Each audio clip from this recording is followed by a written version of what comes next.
to the Cinementalists. Noun, plural. Definition, those whose love for movies runs so deep, they can't help but do a podcast about them.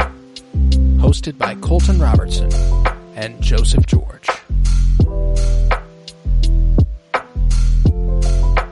Hello everybody and welcome in to the Cinementalists, where today we continue our top 100 favorite actors of all time with part 5. These are the 50s. We're working from the bottom of the list to the top of the list, 59 through 50 today. I am Colton Robertson. I'm joined by Joseph George. What's up, homie? Oh, what up, what up? Always a pleasure to be here. Oh, and it's always a pleasure to have you. And for those who do not know, we are doing our top 100 favorite actors, a 10-part series where we're doing basically 10 at a time. Working from the bottom of the list to the top of the list in 10 easy, digestible parts. Lots of fun. We've already discussed 40 incredible actors to this point, and it has been an absolute joy. But some of the more heartbreaking shit are the ones who don't make the cut. And there are some heavy hitters that don't make the cut. So again, important to emphasize, favorites of all time. This is entirely subjective, and I know that all of it is subjective anyway, whether you think this person's the best actor of all time or this person's the best actor of all time. That's subjective too, but there's definitely a different criteria you're considering if you're going, these are the 100 best actors of all time. I kind of disregarded that in this realm, and obviously I still find all these people to be incredibly talented. Yes, a lot of them would overlap, but there might be a different order to... Oops, sorry, I just dropped my phone. There might be a different order to things if we'd done it that way, which in turn results in some great names being left off of the list. Give me a couple people that it hurt to leave outside your top 100. Yeah, and this guy, I don't know why, I feel extra bad. And maybe it's because every time he's on screen, it's so joyful. I feel like all of his roles. It was hard to leave off John C. Reilly. He's funny. And like Step Brothers is kind of, an all-timer. That was just Talladega one of the Nights. funniest movies ever growing up. Yeah, and then him paired off with Will Ferrell has always just been, a very present of mind, or it was always a movie role in which stood out in the young years. And then, in Guardians of the Galaxy, the little small, for the Nova Corps or whatever, he's one of those guys, it's like, and then every time I just see him, it's just fun. Kong Skull Island, he's, the guy who's lived there forever and gone a little crazy, but then, gets back to his family. I don't know, so it was, I feel like every time he's on screen, it is so heartwarming. Or it feels good. But that's definitely the case with a lot of his contemporary comedy work. He was a close friend and is a close friend of Paul Thomas Anderson, actually, director of One Battle After Another, and therefore early on in Paul Thomas Anderson's career, John C. Reilly is in a lot of those movies. He's in Hard Eight. He's in Boogie Nights. He's in Magnolia. He's in, all that stretch at the beginning of PTA's career. John C. Reilly is very, very present. And I'm pretty sure he's popped in and out since. I think he's in There Will Be Blood with Daniel Day-Lewis and Paul Dano and all that. So he's also had his fair share of dramatic work, and he's very, very good at it. Underrated actor, and it hurts to leave him off. I brought this up several times. I would kill to see him in a Wes Anderson thing. I think him and Wes Anderson would just be perfect together. Yes. My favorite John C. Reilly led movie is Walk Hard, the Dewey Cox story, which basically just ruins every musical biopic you could possibly imagine. It's a spoof of the musical biopic, and he is Dewey Cox, and they're spoofing the Johnny Cash Walk the Line biopic, but even so, every biopic that's come since it, because this was in 2007, every biopic that's come since it basically is just Walk Hard, the Dewey Cox story. but not funny, and therefore it has less value. I absolutely adore it. It's so funny, and if you can, you should absolutely watch Walk Hard. It is outstanding. So John C. Reilly, yeah, that's tough. That's a tough. I don't have him either, but it was not easy because I fucking love that guy. I'm going with a pretty big one. Definitely big in our childhoods, and definitely about to make waves come this December with his turn as Doom.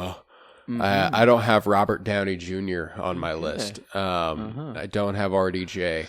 I mostly because I obviously I've seen his Oscar-winning turn as Louis Strauss in Oppenheimer, and I've seen a couple other RDJ things, but I know him as Tony Stark. I know him as Iron Man, and he's incredible as Iron Man. He's very, very good. He's completely shifted the way that, he fit that character so perfectly that the character itself just kind of became Robert Downey Jr. if he was a tech genius, and that's kind of it's kind of awesome, it's something that I brought up a few weeks ago that we should do at some point for Geek With Me, like a top 100 favorite comic book portrayals of all time, and kind of those adaptations of the character and those performances of the character. I think it would be an interesting list because he would be towards the top of that list. That would be one that's almost impossible to remove him from. But I just part of this was and I don't want to spoil anything, but I'm confident he won't not come up, and therefore it was kind of easy to go. I can leave him off. I'm pretty sure he'll come up. He's in a couple of your favorite movies, and he'll get his flowers. So RDJ, tough one to leave off, but not crazy difficult. But a big name that I thought about, obviously. So RDJ, not on my list. Yeah, and you are correct. RDJ will appear. He will get his flowers for sure. And funny, I guess, kind of in a similar vein, ish. Another superhero that I guess will be left off moving forward, but he's known for more than just his superhero role. I couldn't quite get Ben Affleck in there, and I do his Batman. I think is underrated on the grand. Christian Bale seems to dominate the scene. My favorite is Pattinson, kind of already.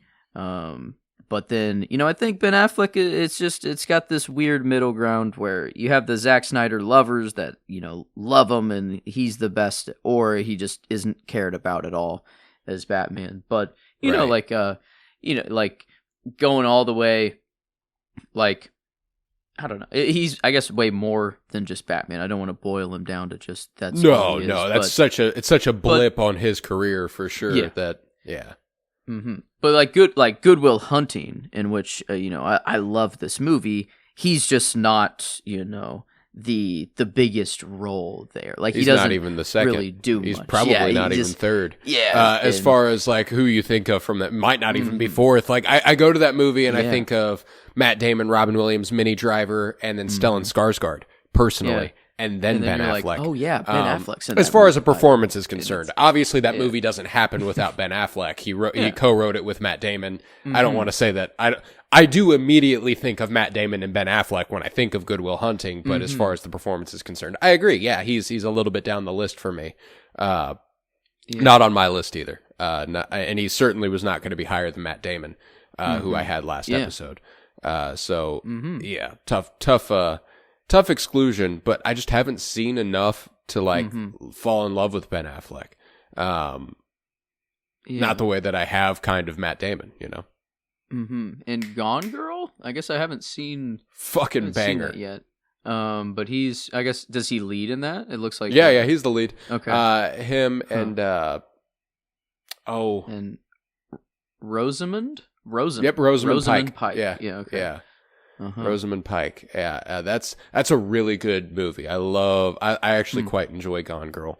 And again, it's not that I don't like Ben Affleck. I've seen him in a lot that I do quite enjoy, but more often than not, I'm just kind of like, okay, yeah, sure. And but Good Will Hunting. Definitely Married to J-Lo? Are they still? Or no? Is that hard to say? Is that a long time ago? They were. I mean, they were married a long time ago, and then they divorced for a while, and then they got married again. Or they were together again. I guess I don't know that they got married again, but they were married. They got divorced. They got together. Not sure exactly. I know that he was married to Julia Garner, also his Elektra counterpart when he was Daredevil. Okay. Okay. They were actually married for a while. Yeah. No, Ben Affleck. I mean, swell looking guy. Quite enjoy the way Ben Affleck looks. But yeah, don't have him either. But I'll seal the deal on the left outs with Daniel Craig. Don't have Daniel Craig. And this one a little bit more of a heartbreaker for me. But then I looked at what I've seen Daniel Craig in, and I don't know him for much outside of Benoit Blanc. Yeah. Queer was a great movie, and he does a great job in that movie. I haven't seen his Bond movies. I have a feeling that if I had, he would be here. I just haven't seen Daniel Craig outside of Knives Out enough for me to feel like I can properly go, yeah, Daniel Craig. Yeah, I guess. Huh. I mean, I have seen his Bond movies, or some of, I don't know if all of them, but some of them, but I still didn't throw him in here myself.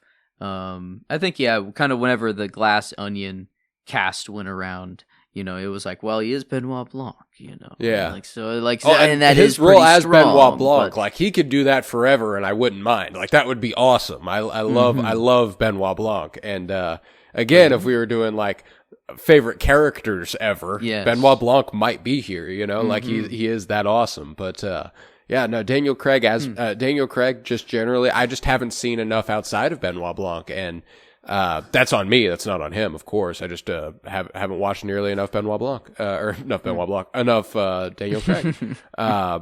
Both.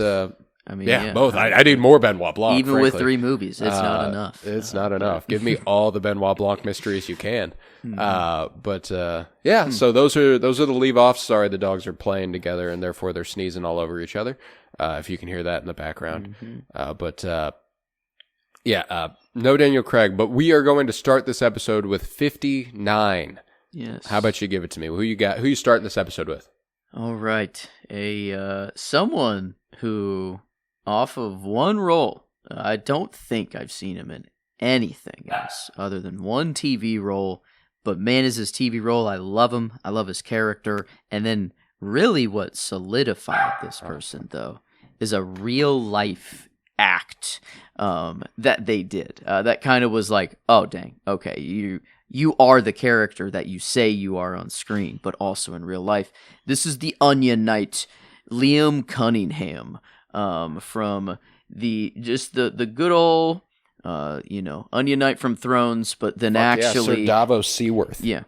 Delivers actual aid to the Gaza Strip. I love Liam Cunningham. So it's not, I think there's a lot of actors below him that it is kind of crazy that I would hold him up here, but there's kind of a theme. This guy and the next guy is not really they're I do love them whenever they are an actor, but it is them as a person and the character they played that was just kind of like, oh man, this is incredible, and just feels good.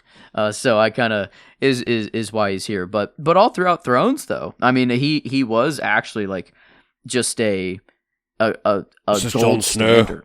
He's the king in the north. I love Liam Cunningham. And to your point, this is one of the good examples of being able to pull from who they are or present themselves as opposed to just being just who they are when they act on screen. Yeah. Liam Cunningham is absolutely a badass. Just actually going on the flotillas of support for the Gaza Strip was absolutely awesome.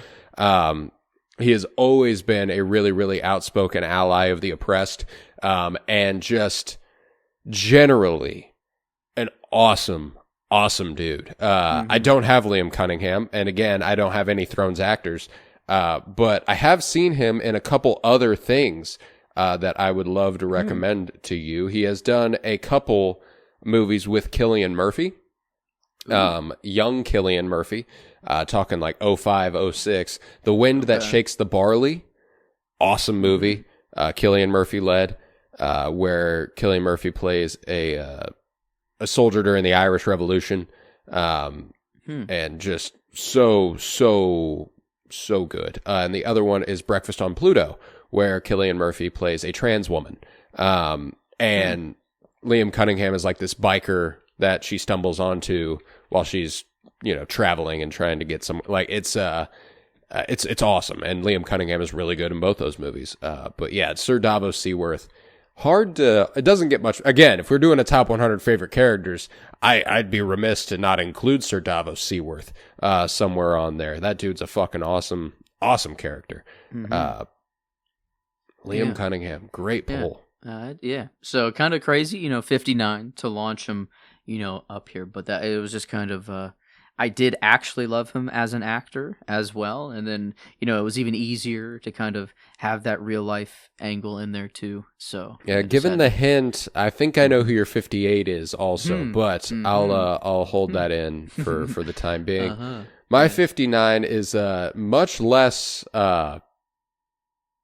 public in any capacity. Just he's in a ton of stuff.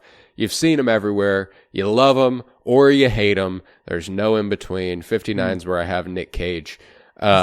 Yes. Nick Cage. Yeah. Yeah. I literally last night I read off the list of who was in my 50s to Emily to see what movie she wanted to watch. And I started the list with Nick Cage, and she goes, "Let's just stop there. Let's go ahead and watch a Nick Cage movie." I was like, "Do you want to watch like a serious Nick Cage movie, or do you want to watch a goofy Nick Cage movie?" And she goes, "Goofy." So I showed her Face Off, which is him and John Travolta in a John Woo picture where they literally wear each other's faces. Wow. It's incredible. Yeah. John Travolta's character has to go undercover as Nick Cage's character, and they surgically remove Nick Cage's face and put it on John Travolta's body, who then obviously just becomes Nick Cage. And Nick Cage thereafter is acting like John Travolta, acting like Nick Cage, which is an incredible amount of layers of contrivance. But plot twist, Nick Cage's character wakes up from his coma and gets John Travolta's face and puts it on him and then kills everybody who knew about the mission. So now he has just become John Travolta and nobody knows. Wow. Yeah, incredible movie. Absolutely ridiculous. And it is so fucking awesome.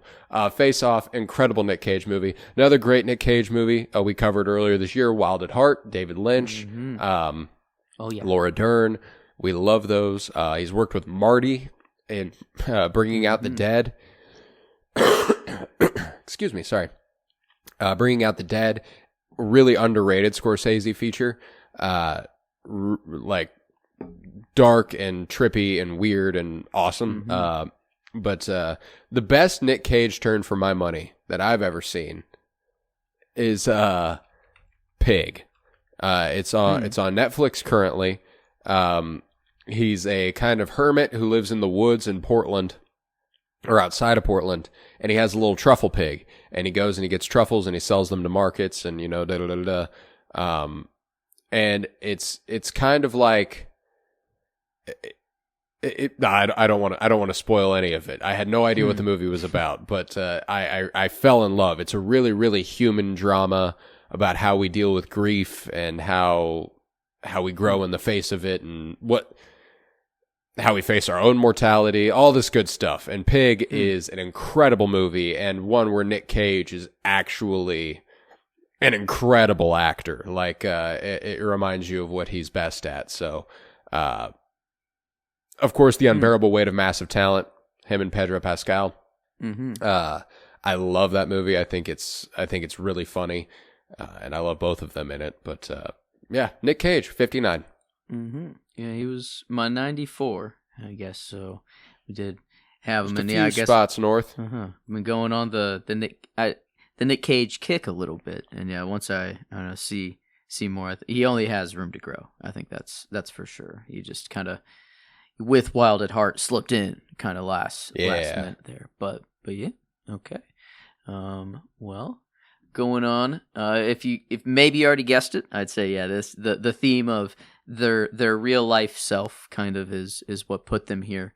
But you know they do have some roles that I really do love. And this guy has 2 roles that I really do love, and more that I haven't seen that I feel bad for. But this is where I have Donald Glover. A good old Lando Calrissian, a smooth Lando Calrissian at that. And also in The Martian, the guy who doesn't seem to have it all together, but boom, solves the gravity assist to save the mission. You know, bro did some legitimate orbital mechanics and saved the day. I guess Kevin Weir did that first originally when he wrote it, and then but yeah, no, it is 2 characters in which I really love, but the real life persona or person behind the actor I do love a whole lot. Oh, so just the general artist also. Yeah. Yes, much better word there. Yes, he is not just an actor. Why does every black actor gotta rap some? I don't know. All I know is that I'm the best one. But yeah, no, he's just. I love his music. I love his acting. I love him as a person. I love him direct. This is America. He directs his music. Everything is very intentional. Yeah. I don't think he really does much without kind of the thought going into it. And just a team up that I really want to see is Jordan Peele and Donald Glover. I want a horror led Donald or Daniel Kaluuya, Donald Glover, I don't know. Give me that. That would be whatever a cool collaboration. Yeah, you got to watch Atlanta, man. I know, and that's what I do feel bad. And that is just full of people that I feel terrible for leaving off the list. Literally top to bottom. I don't have Donald Glover. I don't have Brian Tyree Henry. I don't have, or I might have had Lakeith Stanfield. Did I have Lakeith Stanfield? I don't think I had Lakeith Stanfield. If I did, he would have been in the 90s. I didn't have Lakeith Stanfield. I thought about having up Lakeith in conversation, I feel like. Yeah, he did. But I don't have Lakeith Stanfield, and I really wanted to include Zazie Beetz. Just hasn't been in enough, but I really love her every time I see her. Atlanta is an incredible show, and it's especially if you love Donald Glover. And again, it's chock full of some incredible actors. You won't be disappointed. It's really special. He has a Prime movie, like a short film. It's like 50 minutes with Rihanna. It's called Guava Island. Love that. That's where Feels Like Summertime and that little 2-pack that he released that one summer. Do la me do la me do la me do la me do. I love you. Yeah, it's the good shit. But no one else above you. Yeah, I love Donald Glover, man, and that's a great pick. I don't have him, but yeah, he's shown up in a lot of good stuff. And Community, of course, the sitcom Community, where he got his real start. He's Yoshi in the Super Mario Galaxy movie. Wait, I didn't know this. I had no idea, bro. He actually reached out directly and was like, "I want to be Yoshi," and they were like, really? So Yoshi really just says Yoshi. Is that okay with you? And he was like, "Yeah, I just want to be Yoshi." I mean, they were like, "You're not going to have much to do besides say Yoshi," and he's like, "That's fine. I just want to be Yoshi."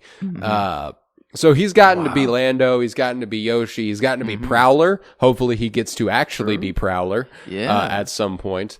I would love to see that. But I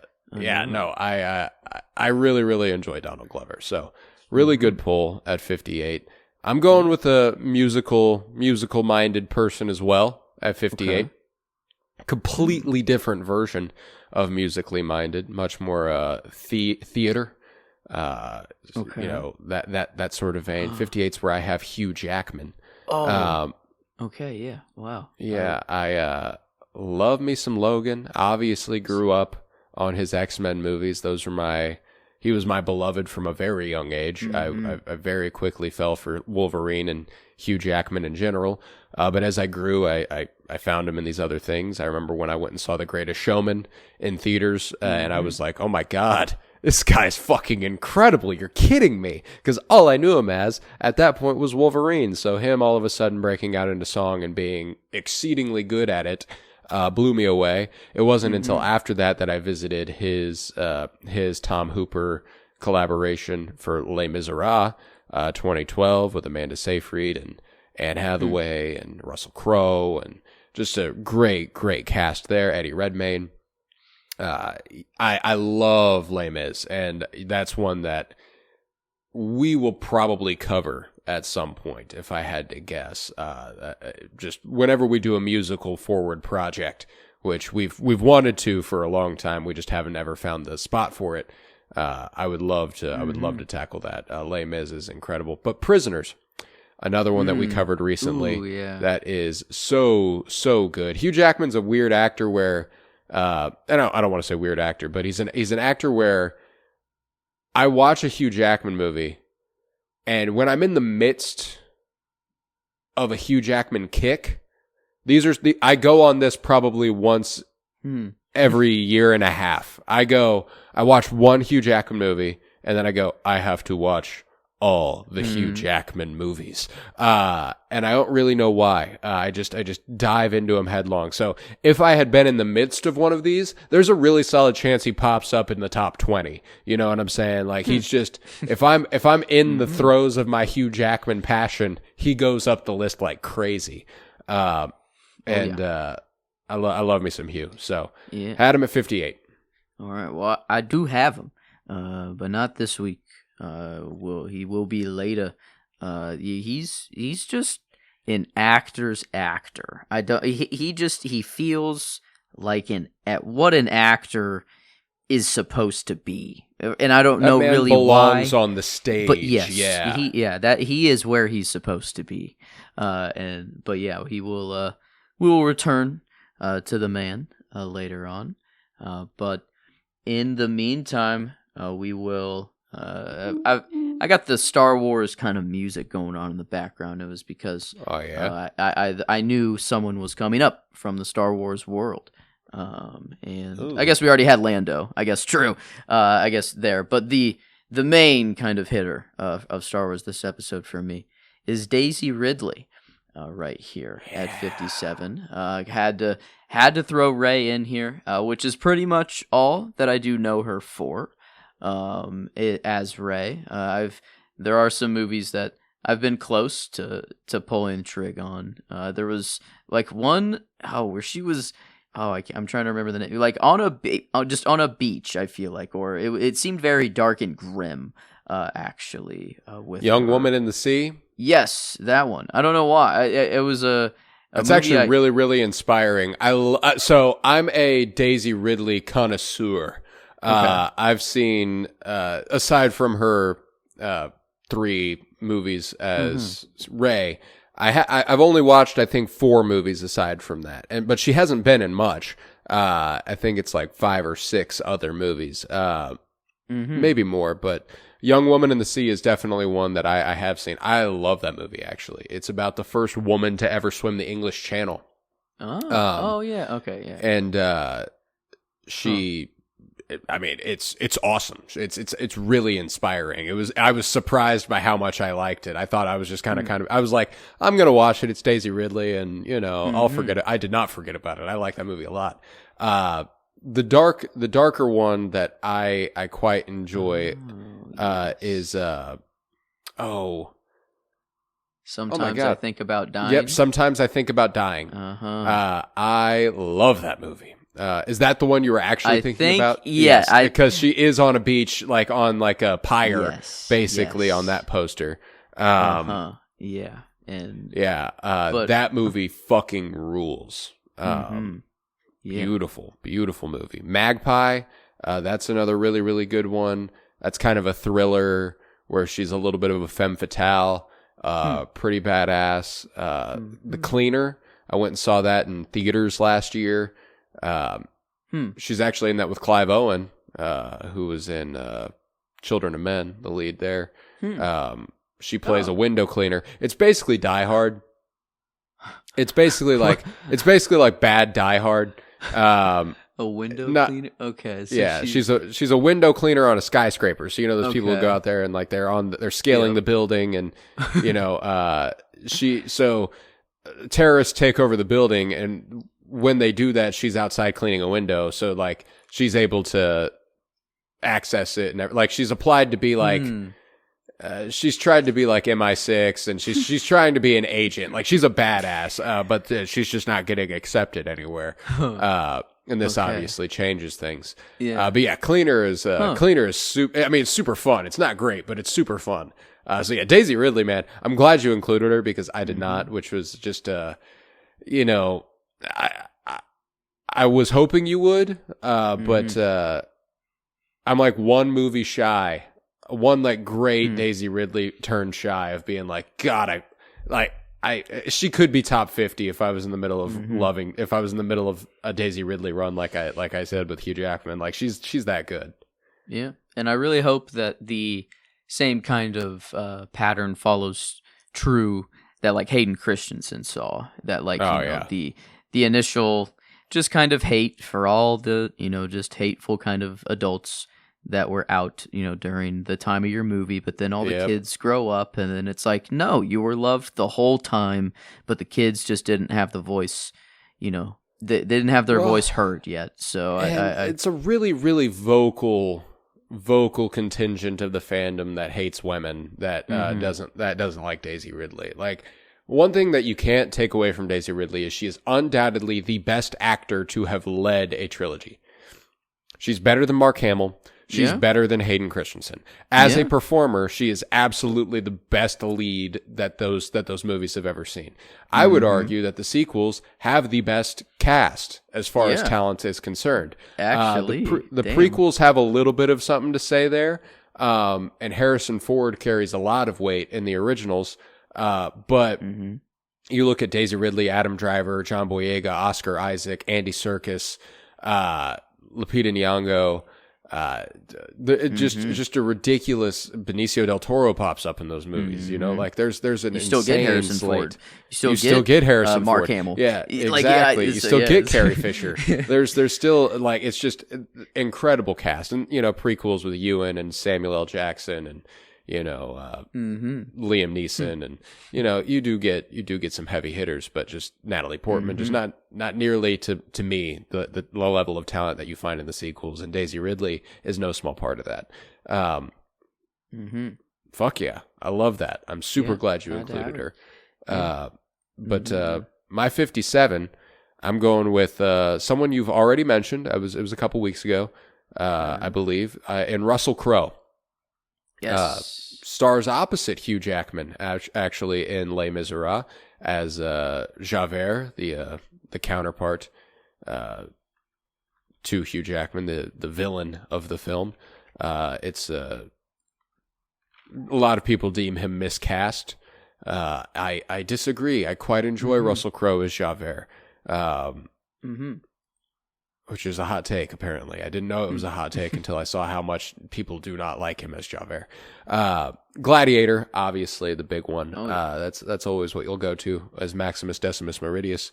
But The Insider, American Gangster, The Nice Guys. The Nice Guys is fucking hysterical. That's one of my favorite comedies of the 10s, and he is so good at it. But yeah, I don't have much more to say about Russell Crowe than what we brought up earlier. I think he's really, really talented. I think he's a really, really good actor, and I love that in his as of the last few years, he's basically just doing whatever the fuck he wants, and that's a lot of fun. Popping up in like the Pope's exorcist, being the exorcist of the Pope who has been possessed. That's awesome. He's awesome. I like him a lot. So Russell Crowe. Yeah, he was 96 for me. So kind of Nick Cage at 94, Russell Crowe at 96. Kind of, it's like a weird mirroring kind of a little bit going on. But okay, yeah, that's do need to get more. Yeah, the Beautiful Mind, is that what it is? Yeah. I need that's one I need to get to myself. I feel like I've heard, but yeah, he only has room to grow, I feel like, for me. And but okay, let's see. That's on to 56 now. Okay, yeah, that's kind of a weird the way that these lined up. I mentioned him on my 56 already when talking about the people we were leaving off, and he came up with John C. Reilly. This is the other half of Step Brothers. This is Will Ferrell for me. I had to have Will Ferrell on here, and I think as of this moment, in time, do I really like him as much as I did when I was 12, 13, 14, 15, in those years? No. Like, it has fallen off quite hard, but I can't deny that this guy was just like one of the funniest humans on planet Earth for a large portion of my life. He was on a fucking heater. Yeah. In the early 2000s, dude. Like, I can't go wrong there.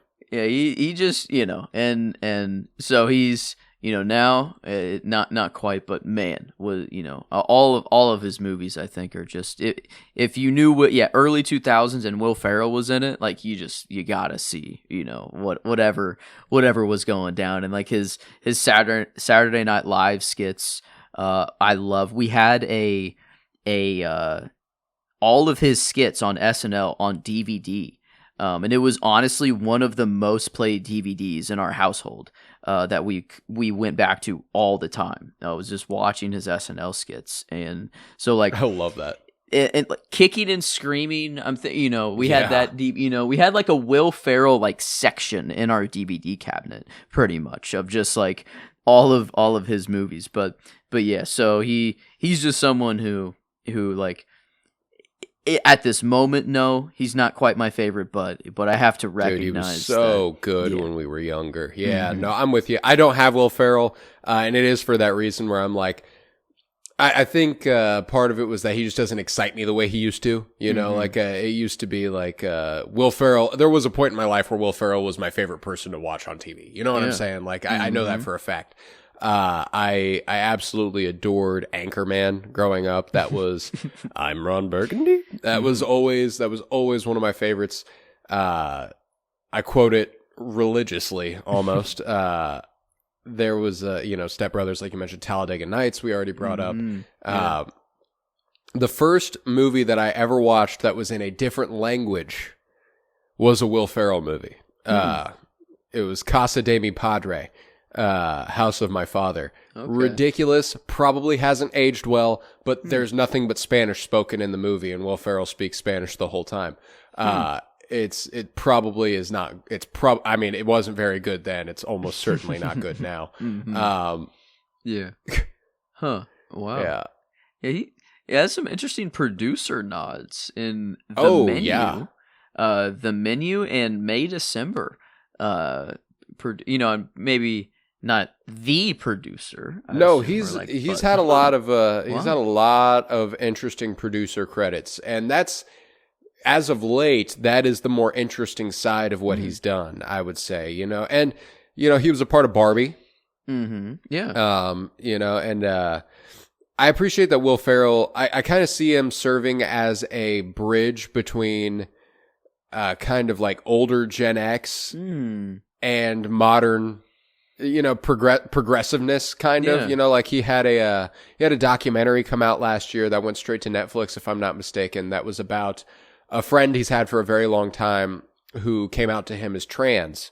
And they went on like a road trip together, and it was basically just them talking through it all a little bit. And it's, it's Will Ferrell kind of like, he's still an older guy, and he's one of those, I'll never understand it, but I support you, but like he is loving, and he's not exclusionary, and he's trying to be a good guy. And I appreciate that, the spirit of it, and, Will Ferrell seems like a solid dude, and, very funny.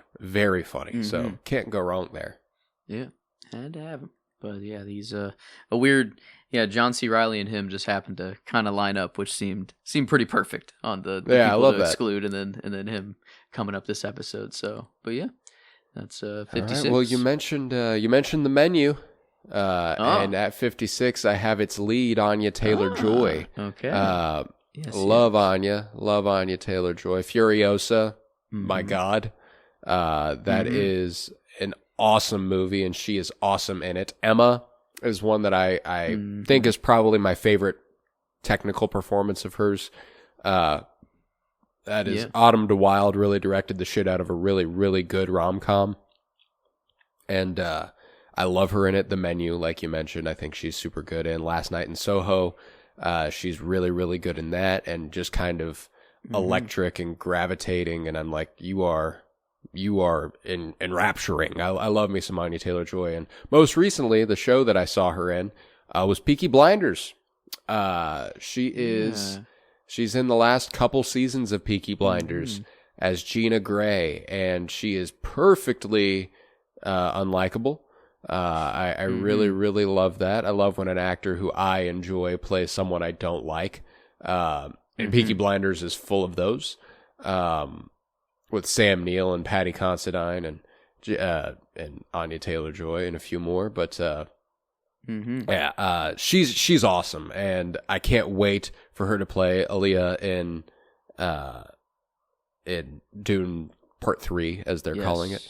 That's going to be really awesome, and Anya Taylor-Joy, man, can't go wrong. Really big fan. Yeah, I had her at 89, and I don't think I brought up her in The Northman at all whenever I talked to her. Yeah, I loved that movie. She I only saw it once in theaters. Ah, okay, yeah. I wish I would have seen that on the big screen. That was a beautiful movie. But yeah, she has that kind of like she fits very well in old timey medieval or Viking, kind of that era.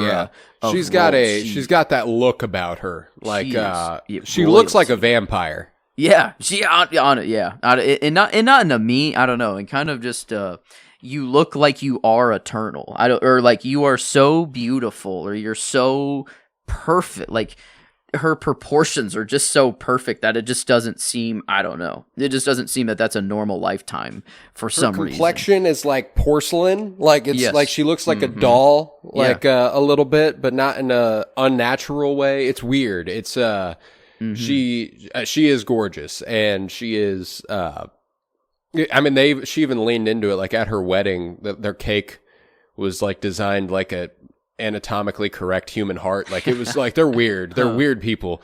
And they definitely lean into the fact that she looks like a vampire a little bit, which is why I really would have loved to have seen her instead of Lily Rose Depp in Nosferatu. But we live and we learn. That she would have been perfect in that. She would have been really... I mean, like, directed by the same guy who did The Northman and The Witch and all sorts of stuff that Anya Taylor-Joy has already been a part of. So I'm pretty sure, if I remember correctly, she was originally in that role and then backed out, probably because of Furiosa, if I had to guess. I'd rather have Furiosa. I'd rather have Furiosa, too. Yeah. But it is what it is. Love me some Anya Taylor-Joy. But let's move along to 55. All right, 55. One that you already brought up, I'm pretty sure. But our most recent Best Actor winner, Michael B. Jordan. I knew he was going to be on mine. I loved him before Sinners. I loved him as Creed. Like in the Creed movies, like I never really attached to the Rocky movies at all. Right. Like they were, but I was always envious of like my parents and like my uncles and all of them. They always spoke of the Rocky movies as like, oh man, you don't love the Rocky movies, or like those are just so good. And it's like, well, I don't know. Maybe I just didn't grow up with them. But then whenever every Creed release that would come out, I'm like, all right, I'm becoming a boxer out of nowhere, or like, I'm not a fighter whatsoever. But then it gets me. Dude, I want to run through a brick fucking wall. God, well, it's more just that like, I want to sprint down the street with a crowd of people behind me. You know what I'm saying? Like, I want to wear a short sleeve hoodie, and with the hood up, and I just want to pull a fucking truck with chains. Yes. Give me a jump rope, please.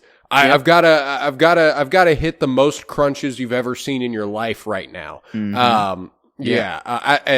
I had him at 99, so 99 and 55, by the way. Nice little second time that's happened. Okay. David Bowie was at 99 and 88, so a couple of the double numbers there.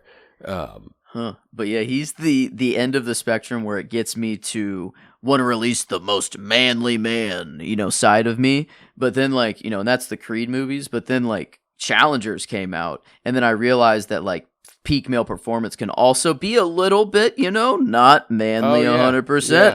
So it was there's sides to this, or there's many different ways to let out that kind of oh, okay, well, now I need to get my life together sort of kick. And Creed kind of always did that. Yeah. When Michael B. Jordan, just looks the way he does. I mean, that dude is damn. I mean, yeah, he's a physical anomaly. I mean, bro is, I don't know if it is pure nat. Do you think there? I don't know if there's any steroids going on there. I would. I don't think so. He's not unnaturally big. Yeah, no. He's just ripped. And there comes a point, what I think steroids are for is expanding the body beyond what it is technically capable of. Mm-hmm. And I'm sure he takes his share of vitamins. And creatine and shit like that. But I'm not saying that he's just all this is just push-ups and sit-ups. No, he does what he can. But no, I sincerely doubt steroids are involved in that because he's not. I mean, he's a big guy, but he's not oh my God, that's unnatural. No, he looks like he just has a really, really incredible physique, and he is a beautiful man. So I love. All the way up here at 55. I like that for him. I've got a queen. I've got a queen at 55. We love 55. Anne Hathaway. I adore Anne Hathaway, man. Very much so. Interstellar, of course. That was always a big one. But Princess Diaries, I grew up on that movie. I always loved that where she plays the Princess of Genovia under Julie Andrews, and she's a lot of fun. She was a nerd, and then she took the glasses off and straightened her hair, and all of a sudden she's beautiful. The classic trope. Yes. One of the only movies where they made an effort to actually make her look like a fucking dweeb prior to that, though. It wasn't just that she had glasses and therefore she looked like a nerd. No, they made her hair all frizzy and she didn't do her makeup great and, shit like that. And you're like, okay, I guess you could see how this person would be a nerd. But Devil Wears Prada, fucking love Devil Wears Prada. She is awesome in it. But I just realized that this is the third person this episode that's in Les Miserables. I know. I'm like, there's always someone that has or one movie or something that's going to be a common theme. I guess they all I just associate them with each other, and I rank Anne Hathaway above Russell Crowe and Hugh Jackman in the end. But she's incredible in Les Mis. I'm pretty sure she won an Oscar for her turn in Les Mis, if I'm not mistaken. She was definitely Oscar nominated. At least, but for Best Supporting Actress, if I'm not mistaken. But dude, yeah, she's awesome. The Dark Knight Rises. Holy shit! Holy shit! I mean, God damn. That's a different part of me awoke. I think I became slightly more of a man. Kind of. I saw that. I was like, oh. Okay. She made me want to get my life together, Like it was like I gotta lock in. I gotta study. I gotta make sure that I do well in school because I need to be worthy of a woman like this. Ella Enchanted, Brokeback Mountain. She's not a huge part of Brokeback Mountain, but she is in Brokeback Mountain. She's not a small part of Brokeback Mountain either. She's one of the dude's wives. So I'm going to be in the Odyssey this summer. Yeah. Just had a movie in theaters called Mother Mary, and obviously Devil Wears Prada 2. So still prolific, still the queen. Love me some Anne Hathaway. Have her at 55. Oh, yeah. Oh, I love me some Anne Hathaway. And it won't be this week. Won't be next. But in a little, we will get back get back to her. Yes. But in the meantime, we will shoot over to, I think, no, I don't know if you've mentioned him actually. Maybe for the first time. Maybe you have. This is where I have Paul Mescal. I guess we had, a Russell Crowe, Maximus, and now we have the son. There you go. We got son. Lucius. It's actually the second time that's happened. As I had Paul Mescal at number 90, so they were mentioned in the same episode for both of us. Whoa. That's okay. That's really weird. So wow, lining up in multiple ways. More than one. But yeah, there's even more Paul Mescal I got to get to. I still haven't seen Hamnet, which I find on my list of many movies to get to. The ones that are kind of at the top are all of the Best Picture and kind of all of the last Oscar year ones that I didn't quite get to yet. And that one, I don't know. I've been listening to the soundtrack so much. It's so beautiful. It's so ethereal. It's been like pushing me through finals week, and like I don't know, it's what I study to. It's beautiful. So like I feel like I already have a connection to that movie a little bit without even seeing it. But yeah, like All of Us Strangers, him in there. And then him and Gladiator I did love. Like I think the first one I do love a lot more. But I think Paul Mescal is someone who I think has a very bright future in acting. I think this guy is absolutely. He's just got the talent. He's got the look for it too. Like he fits the bill of an actor. I feel like I don't know why that is, but he just kind of looks like an actor to me. And yeah, he can. Maybe it's because he has a somewhat normal person look, but in all of his roles, his face looks so different. Like his Lucius face is not like what he looks like in All of Us Strangers. Like those are two completely different people. In my head, I've made a horrible mistake. Oh, and there's somebody on my list. Well, or somebody who I was certain was on my list. Oh, like not for weeks yet. That isn't on my list. Like I'm talking supposed to be top 20, top 15. Oh, fuck me. Ooh. Oh my God. Ooh. So I'm just going to go ahead and get a bonus pick in at some point. Maybe, yeah, I think I forgot which top 100 we did, but we had like a 0. We had a pick 0. It was Star Wars characters. Yeah. Yeah. So. Fuck.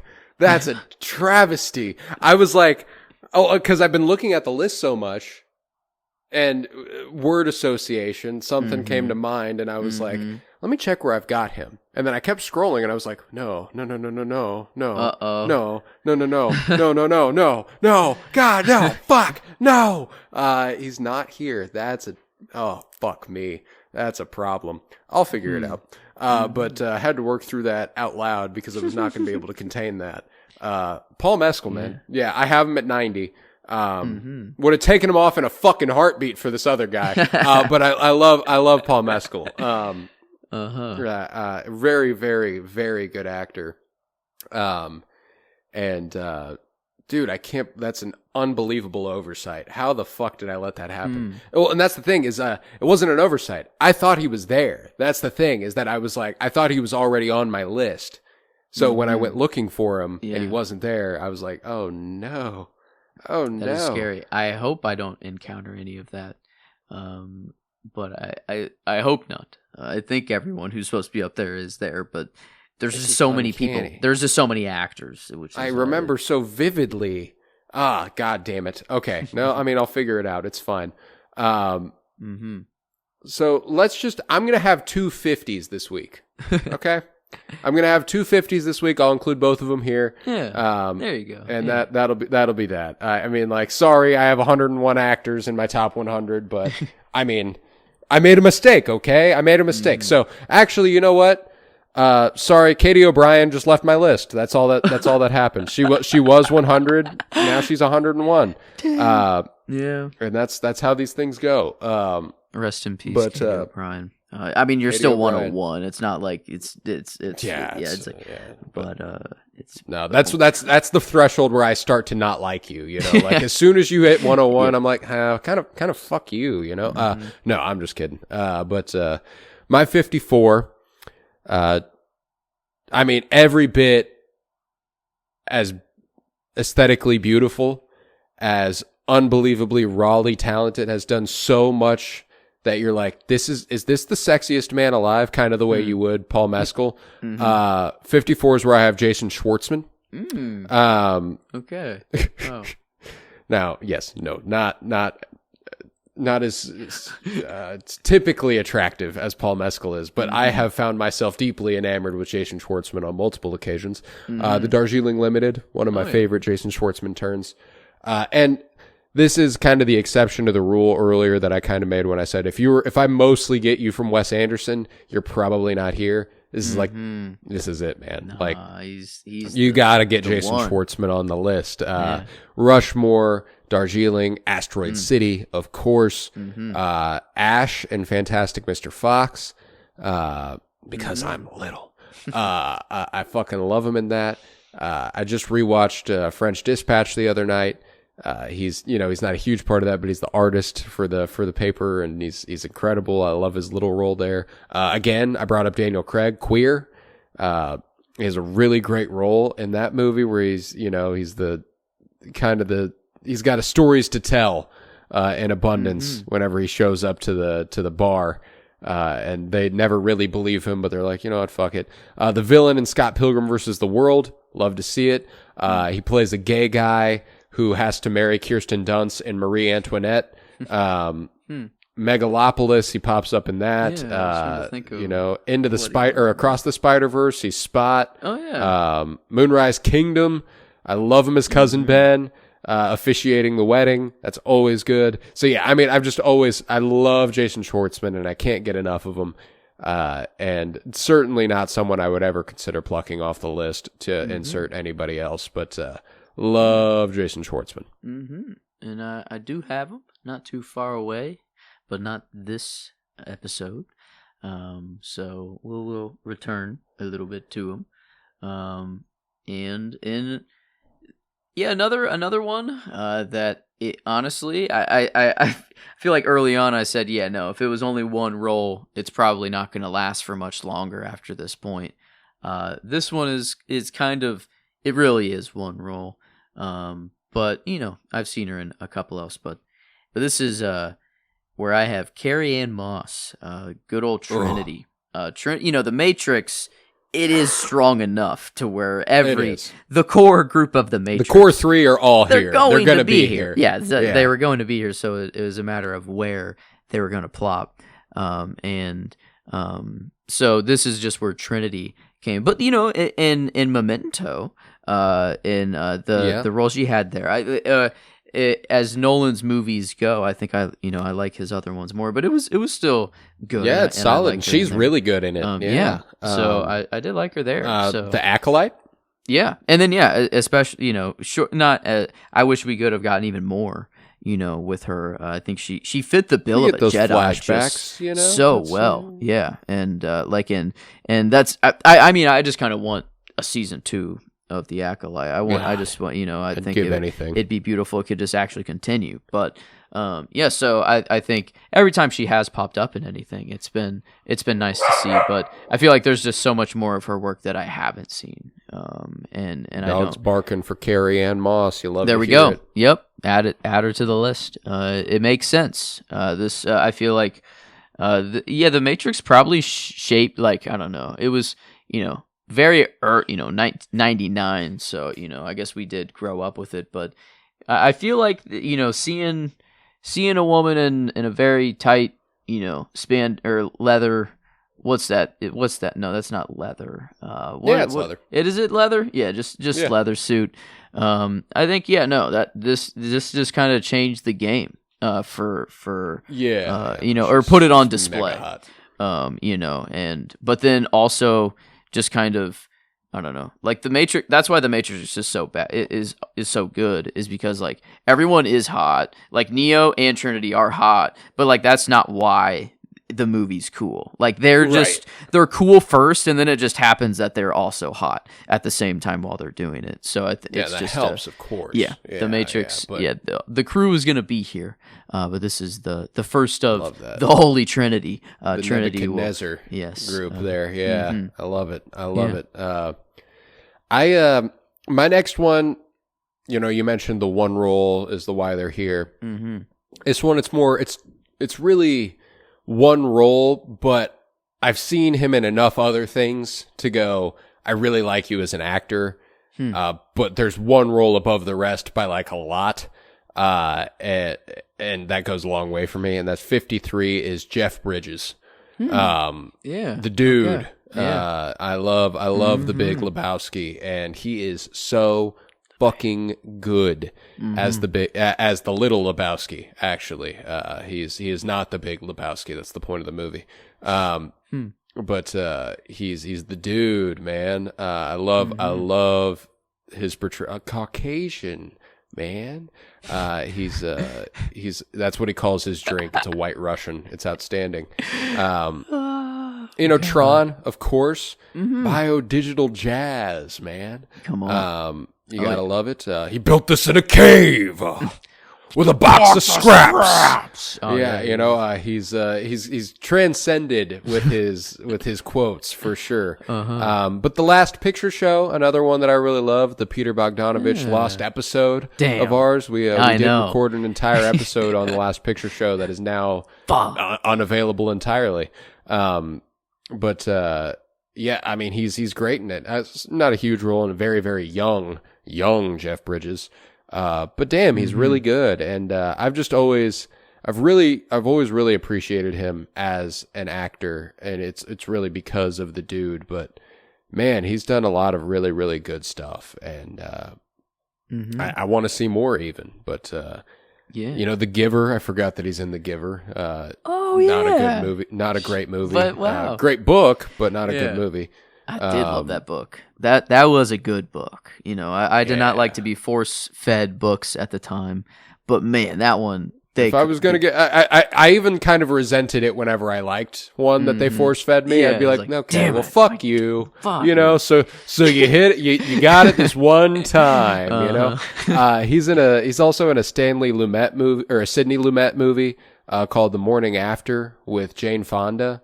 That's kind of it's not an incredible movie, but it's solid enough. It's serviceable, and he's good in it, and so is Jane Fonda. But Jeff Bridges, man, had to have him, and I got him at 53.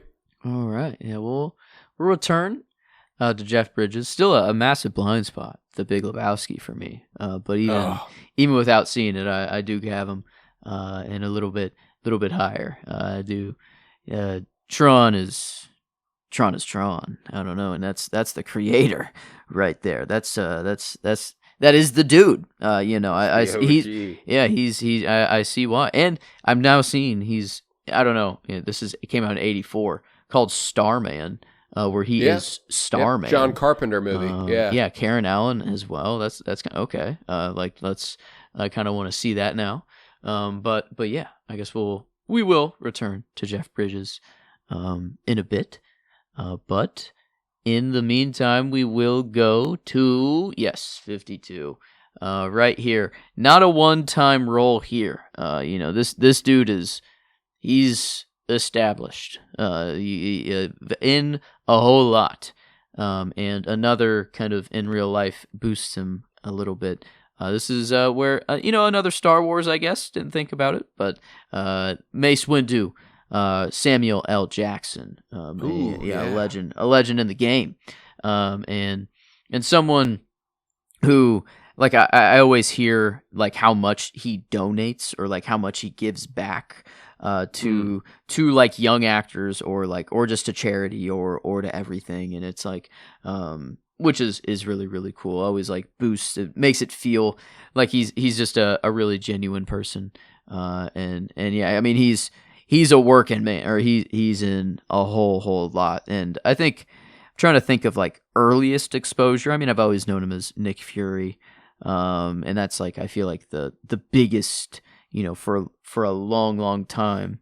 But I mean, Frozone, maybe, I guess, I'm trying, true. Yeah, did Mace Windu or Frozone come first?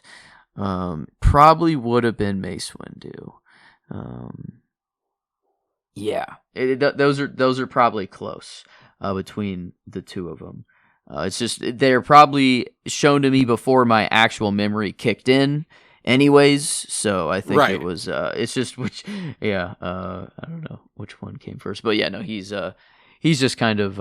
I've always loved me some Samuel L. Jackson, and he's weird. Kong Skull Island just keeps coming up. I mean, I don't like John C. Reilly. In Kong Skull Island, I feel like we were crazy cast. It's got a crazy cast. Samuel L. Oh my God, Tom Hiddleston. Yeah, Tom Hiddleston is in there. I feel like there was one more that we did bring up, but anyway, yeah, he is in there.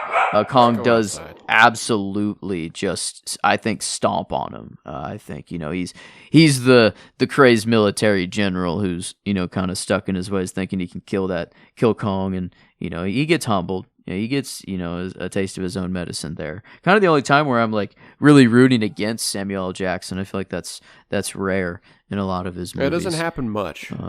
But yeah, he's I don't know, just one that I knew had to be on here, and I feel like he kept dropping, like he was on here early, and then he just kept dropping, and I think it was just I do love his roles, but there's not that like super connection that I feel with kind of other actors that are higher up, but yeah, he's I don't know, can't deny his prowess, I don't think at all. He is up there, but yeah, 52 for me on my list. All right. Well, I'm gonna play a little bit of catch up, and I'm gonna read you my 53 and 52, as they are newly minted.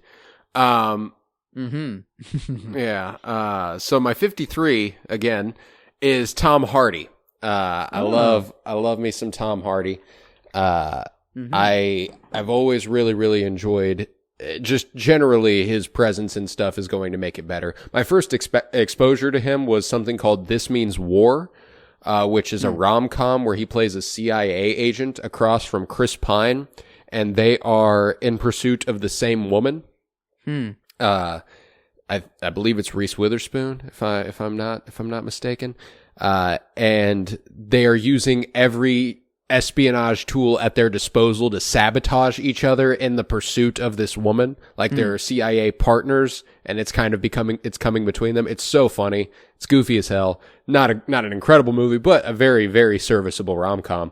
But favorite stuff, Fury Road. I brought up Locke whenever you mentioned him. It was one I just watched for the first time, where he is on screen for the full 85 minutes just on the phone, and he is so good in it. Dunkirk didn't come up earlier with him. Yes. I'm glad you did bring him back up. Yes, because that is one of the best parts of that movie. Him and Cillian Murphy, really. But he's awesome in Dunkirk, and it did come up then. But I think my favorite role of his is Peaky Blinders. I love his role as Alfie Solomons. He's so fucking good. He's effortlessly, he doesn't give a flying fuck in that show. It's all business. But like, he handles it so casually. He has no personal attachments. He'll do whatever is best for his money, and it doesn't matter. And anytime anybody makes a decision contrary to that, he's like, why the fuck would you do that? Like, you should have killed me. You're an idiot. It's really funny. And, I really enjoy him. So Tom Hardy, don't get tired of him. I could watch him at anything. Love it. So Tom Hardy, 53. 52, to officially catch up here with you. This is where I have Catherine O'Hara. I love Catherine O'Hara, and obviously I grew up on Home Alone and Home Alone 2, where she plays the mom, and for the longest time it's all I knew her as. So whenever I discovered that she was a really, really talented comedian, and was just extremely funny outside of these movies where she plays a concerned mom, it kind of blew me away. And she is hysterical. Her movies, her roles in the Eugene Levy, Christopher Guest series of films that included Waiting for Guffman and A Mighty Wind and Best in Show and For Your Consideration. I watched all three of those. All three of those four recently. I haven't seen For Your Consideration, but my favorite of those with her in it is A Mighty Wind. And she is as lovable as she's ever been in that movie. They're all mockumentary comedies, kind of almost certainly influenced what became The Office and Parks and Rec, and was funnier than those though. Even like they are hysterical movies. And she is a big reason why. Schitt's Creek, that sitcom is always going to be one of my favorites of all time. And she is so funny in it. She has like this, she has this accent that's impossible to place. It's not real. There's no region it's actually associated with. She's she's a Canadian that sounds like maybe she's supposed to be English, but she's definitely not English. She's Canadian. And they're like, so she ends up doing this thing, and there's nothing that it sounds like outside of that. She sounds kind of like Jennifer Coolidge, even. I know. That's what I was just gonna say. Like, yeah, it's a weird My hint Rose. There's a little bit of a Coolidge thing going on. Who is also a part of those Christopher Guest, Eugene Levy comedies, by the way. So maybe there's a little bit of an influence there. But Home Alone, After Hours. I love her in After Hours, even though she doesn't have a huge role. Pops up as the artist chick who's putting up the posters of him. Yeah, love her. She hangs up whenever he's on the phone, and she's like 5, 6, 7, 3, 8, 4, 5, 6, 7. Yeah, love me some Catherine O'Hara. So got her here at 52. Yeah, and her in The Last of Us, as well as the therapist in the town. That's barely holding it down herself, or like, well, on the surface, very much holding it down, but then she's like, all right, now I'm off the clock. Time to drink. Time to tell you my problems. Or she's. Yeah. She's I don't awesome. give a fuck. But, Okay. Well, I guess I didn't have her, but I'm glad we did get the chance. R.I.P. legend. Love you, Catherine O'Hara. But 52. All right. Well, moving on. You did already have him, my 51 mentioned before, and very recently. Kind of a movie propelled him a lot higher than I think he would have been. This is Grace from Project Hail Mary, Ryan Gosling, our Ken, our the La La Land. I think is Seb. Love that's a gem of a movie. So he isn't the he does have his role that he likes to play, but when he wants to get down and serious, he can. And I think like Project Hail Mary was the perfect blend of I think it all. Like it was like it's what we know you as, but man, did that movie, I don't know. I think that movie's gonna sneakily, oh my God, end up garnering a ton of acclaim come next award season. Yes. I think that I even think that there's a possibility, depending on what the rest of the year holds, that he gets a Best Actor nod for it. Whoa, okay, yeah. I wonder. I mean, because like it's just infectious. Like I loved it when it came out, but it's only been getting better, and I think about it all the time. And it's like whenever is it out on streaming yet? I guess I don't think so. It got an extended theatrical release because of how successful it did. No, I went and saw it a second time after we saw it, and I took Emily and we took a couple of our friends, and I cried like 6 times or something like that. Yeah. And I took an edible before, so I was feeling a lot. But regardless, there's so much about that movie that's just so lovely. And yeah. It's one of those ones where I'm like, I felt like I wasn't supposed to like it as much as I did, but I instantly fell in love with it, and it does it for me, man. And Ryan Gosling is exceedingly good in it. I think that he does some really, really special work there. Yeah, and I guess the second time that I guess Kevin Weir, The Martian, and now that's the right artist, Andy Weir, right? Andy. Okay, I'm like that. Something isn't sounding right, and I think I might have misspoke earlier when I brought him up in The Martian. I might have called him Kevin as well.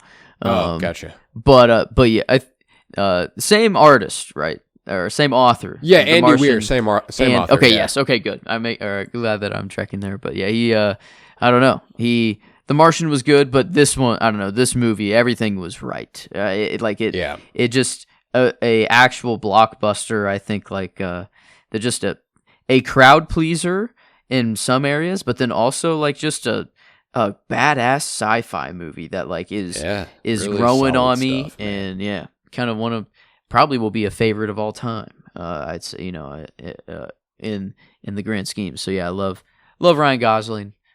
He's always fun. He's the better version of Ryan Reynolds that can actually do more infinitely better than just one. Of Ryan Reynolds. So yeah, he has the look. He is hot as hell. He has the chops. Gorgeous. In the acting game. Yep. So yeah, I had to have him. So I love it. Mm-hmm. I love it. Well, then my 51 is going to be Tommy Lee Jones. Okay. Yeah. I love Tommy Lee Jones. I've always had a soft spot for him. The amount of stuff I've seen him in is sneaky. You're like, holy shit, I've seen Tommy Lee Jones in a lot of stuff. Batman Forever, I think, was my earliest exposure when he played Two-Face. Oh, okay. Played Harvey Dent Two-Face. In that, and he is having a ton of fun playing Harvey Dent Two-Face. He's incredible in it. Let's see, Men in Black when I was younger, that was always a big one. But it's more the stuff that I've aged into watching. JFK. Yeah. He plays a really interesting part in JFK. Like, just as far as what you've come to understand Tommy Lee Jones as, where stereotypically, he's kind of like the sergeant, like he's a hard ass, he's a badass, and he's, it's his way or the highway, basically, and then you meet him in JFK, and I mean, he's very masculine, typically. It's a different turn for him in JFK. I'll just leave it at that.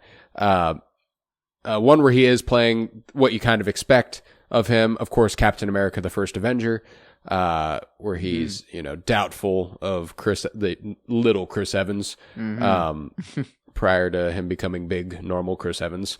I shouldn't say normal. There's nothing normal about that. But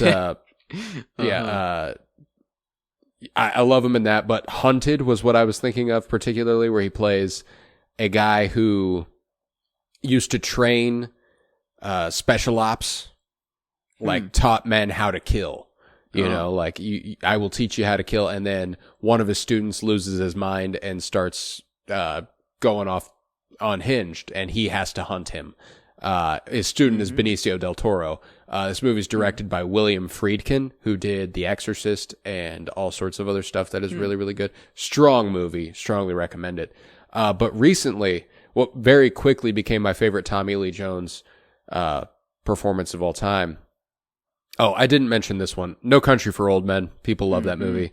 I need to rewatch it badly. I think I watched it a little before I was capable of fully getting it. And I think that I would get a lot out of a rewatch of No Country for Old Men. But recently I watched for the first time Lincoln. So he's been in Lincoln and he's been in JFK. Don't know if there's a connection there. Need this man in a movie called Donald Trump. You know what I'm saying? What's that mean? I don't know. The Tommy Lee Jones is incredible in that movie.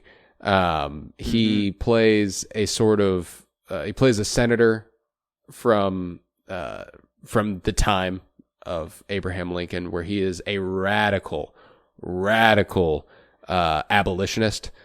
He believes in full equality for black people, and not just in their being freed, but their being, viewed as equal people and getting the right to vote and being able to own land. He believes in 40 acres and a mule and reparations and all this, all these wonderful things. And he plays it perfectly. I love me some Tommy Lee Jones. So, got that man at 51. Okay. have them on my list, but yeah, I think Men in Black, that was the earliest exposure for me for sure, and like the most kind of present, I feel like, for him. But yeah, okay, let's see. Okay, the top of the list here, I guess, the king of this episode. He was brought up in the people who didn't quite make your list this episode. So kind of another crazy coincidence, but this is where I have Robert Downey Jr., the Tony Stark, the Iron Man, the Louis Strauss, and I do love me Iron Man. He was my guy. I've since evolved into liking other characters more in Marvel, but at one point in time, he was number one. He was number one, and there was no doubt about it. Team Cap or Team Iron Man, no question. I had there was zero hesitation. I was, fuck Cap at one point, which is crazy. Like the division worked on me so well. Like I don't know. It was very, very interesting, a phase of my life. But yeah, and the one Sherlock movie that I like Benedict Cumberwinkle's Sherlock a lot more. But his time as Sherlock was, I believe there were two Sherlock movies with Robert Downey Jr., if I'm not mistaken.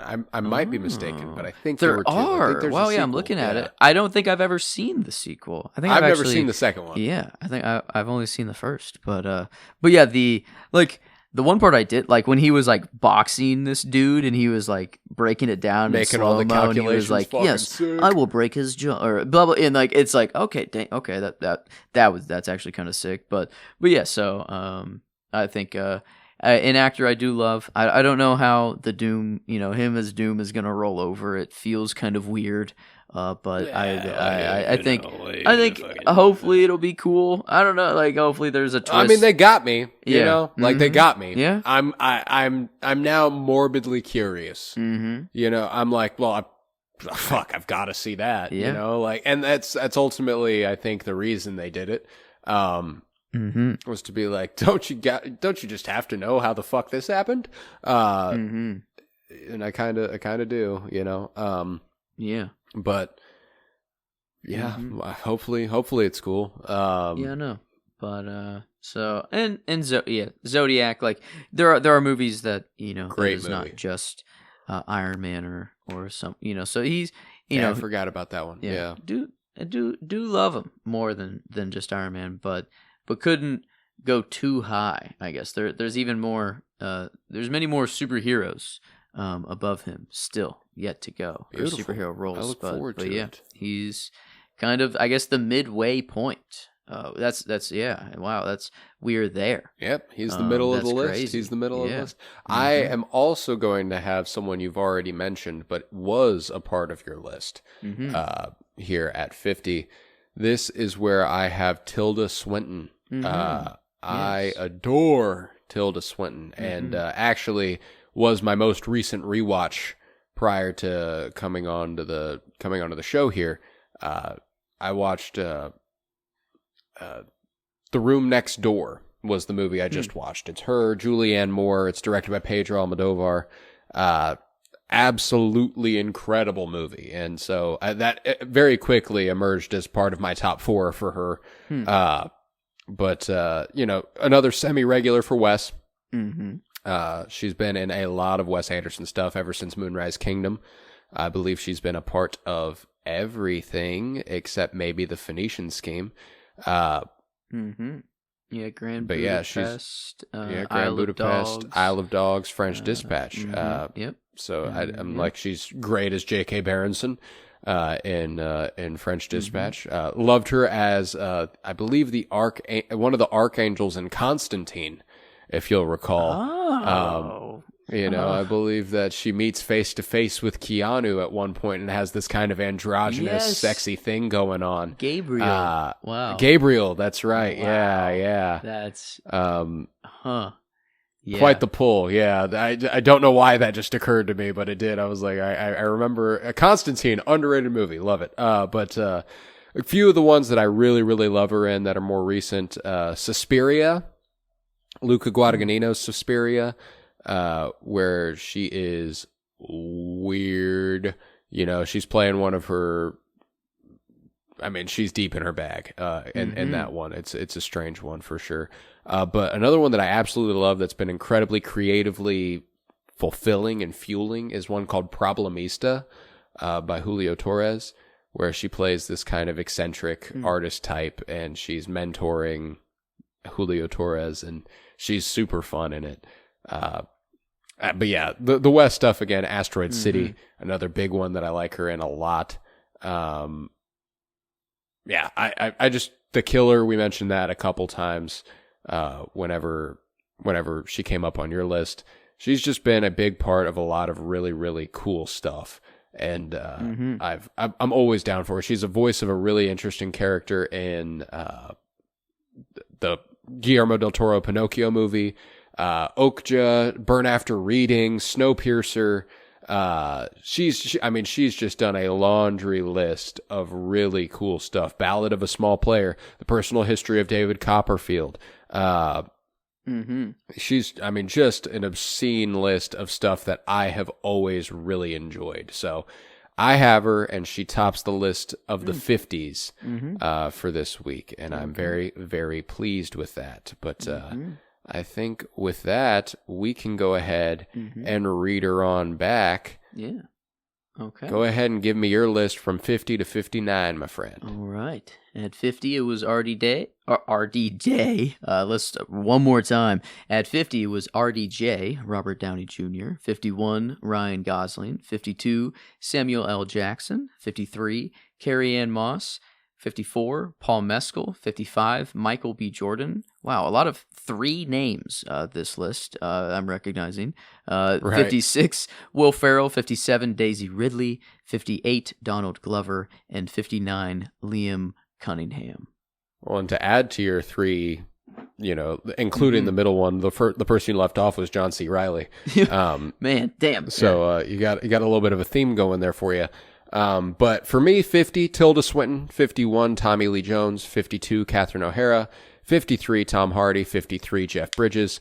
54, Jason Schwartzman. 55, Anne Hathaway. 56, Anya Taylor-Joy. 57, Russell Crowe. 58, Hugh Jackman. And 59, Nick Cage. And with that, we can conclude this part of the top 100 favorite actors of all time. We'll be back literally right now. If you want to go ahead and click on the next part, you can. The 40s are available at this moment. 49 through 40, working away from the bottom to the top, and I've got some heavy hitters in that one, man. I am very excited. But I think with that, we can conclude this episode of The Sentimentalists. I was Colton Robertson. I was joined by Joseph George. Thank you very much, homie. Oh, thank you for having me. It's always a pleasure to be here, homie. Oh, and it's always a pleasure to have you. And remember, free Palestine and fuck ICE.